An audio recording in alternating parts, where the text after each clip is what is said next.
Hello everyone, my last ride with Royal Enfield Classic 350.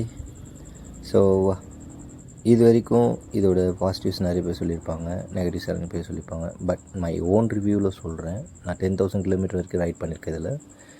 So first 3 monthsலேயே வந்துட்டு clutch wire cut ஆகிடுச்சு. 3 times cut ஆகிருக்கு இது வரைக்கும் clutch cable. And இதுக்கு வந்துட்டு அடிக்கடி செயின் லூப் பண்ணிகிட்டே இருக்கணும், இல்லைனா டஸ்ட் ரொம்ப ஃபார்ம் ஆகிட்டு உங்களால் வண்டி ஓட்டவே முடியாது. அண்டு இதோட ஆர்எஸ்ஏ, இந்த ரோட் சேஃப்டி அசிஸ்டன்ஸ், அது ரொம்ப ஒரு வேர்ஸ்டான திங். ஆஃப்டர் 10 o'clock மேலே வந்துட்டு அவங்க அசிஸ்ட் பண்ண மாட்டேன்னு சொல்லிட்டாங்க.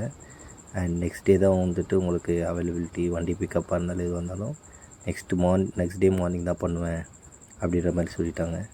ஸோ அது நம்ம ரோட் சேஃப்டி அசிஸ்டன்ஸ் போட்டும் வேஸ்ட்டு தான். அண்ட் மோஸ்ட்லி என்னோடய எக்ஸ்பீரியன்ஸ் பற்றி சொல்கிறேன். அண்ட் பிலோ 35 years யார் இருக்கீங்களோ அதெல்லாம் இந்த பைக்கை சூஸ் பண்ணாதீங்க. பிகாஸ் நீங்கள் வந்துட்டு ஒரு 220 எடுத்தீங்கன்னா கூட ஒரு ஃபாஸ்ட் நல்ல ஒரு 130 அந்த ரேஞ்சில் ஸ்பீட் போயிட்டு, பட் இது வந்துட்டு இந்த வண்டியோட டாப் ஸ்பீடே வந்துட்டு 115 தான். ஃபுல் டாட்டல் வச்சாலும் 115 தான் வருது. ஸோ இது வந்துட்டு உங்களுக்கு செட் ஆகுமா இல்லையான்னு சொல்லி பார்த்துக்கோங்க.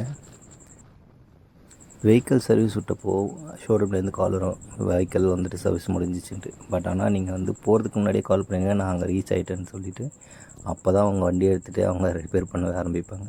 So be careful on that. Thanks for வாட்சிங்.